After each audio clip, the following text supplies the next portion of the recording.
তোমার হিন্দু মেয়ে পছন্দ হয়েছে, ঠিক আছে। তোমার ইয়াহুদি পছন্দ হয়েছে, হ্যাঁ ঠিক আছে। এখানে অন্য কি?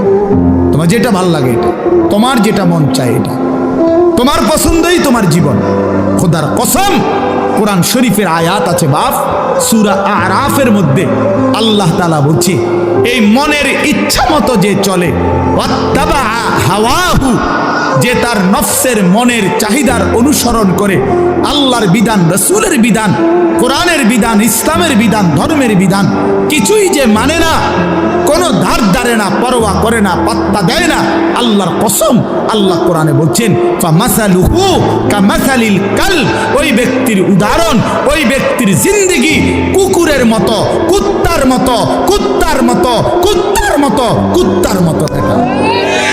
ওই জিন্দেগি কুত্তার জিন্দেগি, ওই জিন্দেগি কুত্তার জিন্দেগি। আমি বললাম কোরআনের আয়াত এটা। যে জীবন মালিকের